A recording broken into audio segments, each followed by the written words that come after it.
السلام عليكم. عارفين يا عيال، البشر دول كانوا كائنات مكتملة، وبعدين حاولوا يتمردوا على الآلهة فقسمتهم نصين وحكمت عليهم كل نص يقضي حياته بيدور على التاني لحد ما يلاقيه ويجتمعوا ويكتملوا تاني بالحب.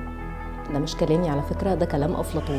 كان قاعد مع أصحابه في السيمبوزيوم، وواضح إن الشباب كانوا عاملين دماغ جامدة، ومع ذلك أفلاطون كان حاطط إيده على حاجة مهمة وهو مش واخد باله. أنا جنة عادل، والحاجة دي هي سحلة النهاردة. بس الحلقات اللي فاتت اتكلمنا عن ان مخ الشخص اللي بيحب جديد وقلبه سعيد بيبقى عايش على كوكتيل من الهرمونات والنواقل العصبيه، وفي مناطق في مخه منوره لدرجه انه بيبقى شبه المدمن او مريض الاو سي دي. بس زي ما في مناطق بتنور، في مناطق تانية بتطفي او مش بتطفي، نشاطها بيقل بشكل ملحوظ.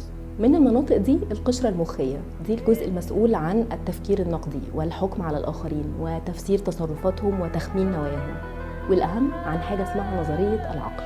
نظرية العقل دي باختصار هي قدرتنا على ان احنا ندرك ان انا هو بني ادم عندي افكاري ومشاعري، وانت بني ادم عندك افكارك ومشاعرك، والاتنين مش بالضرورة يكونوا شبه بعض، ومحاولتي لان انا اكون نظرية عن يا ترى انت بتفكر في ايه او حاسس بايه. واضح ان نظرية العقل دي وظيفة ادراكية مهمة جدا جدا علشان نتواصل مع الاخرين، نعرف مين معانا ومين علينا، نثق في مين وما نثقش في مين، اللي قدامنا بيفكر في ايه او حاسس بايه نتعاون معاه ولا لا.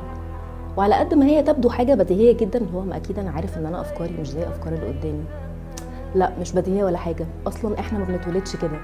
الاجزاء اللي في المخ اللي مسؤوله عن الوظيفه الادراكيه دي ما بتتكونش غير بعد ما نتولد في السنوات الاولى من الطفوله.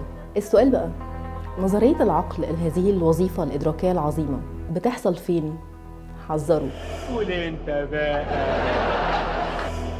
ايوه، في الاجزاء اللي بتطفي لما بنقع في حب حد. قدرتنا على التمييز بين أفكارنا ومشاعرنا وأفكار ومشاعر الشخص اللي بنحبه بتتراجع بشكل كبير، بنفتكر إن إحنا واحد، وده بشكل كبير بيتفق مع اللي أفلاطون قاله واللي قالته كل الأشعار والأغاني وأفلام الرومانتيك كوميدي، في إن أنا وحبيبي روحين في سكيبة، إحنا الاتنين حاجة واحدة. لا يا جماعة، انتوا مش حاجة واحدة، هو بس في أجزاء في مخكوا نشاطها قل شوية. ولنفس السبب مراية الحب عمياء، عشان قدرتنا على الحكم على الأشخاص بشكل موضوعي بتتراجع لما القشرة المخية دي النشاط بتاعها بيقل. فتلاقي اللي بيحب مش شايف أي حاجة وحشة في اللي هو بيحبه. ده مش غباء لا سمح الله، هي الفكرة إن الكهرباء قطع عن دوائر التفكير المنطقي علشان في مدينة ملاهي حاصلة في الدوائر بتاعة الدوبامين، فالمخ بيخفف أحمال مش أكتر. الخبر الكويس أو الوحش بصراحة مش عارفة، إن الوضع ده كده كده مؤقت، محدش بيفضل ولهان كده للأبد. وطبعا بعد اللوثة الغرامية دي ما بتخلص بنبدأ نشوف الناس ونكتشف إن فيهم عيوب زي كل البني آدمين، ونقعد بقى نغني انتي اتغيرتي ليه والكلام ده، في حين الحقيقة مفيش حد اتغير، هو كان كده من الأول، احنا بس اللي ما كناش شايفين، ولما الكهرباء جت شوفنا أحسن.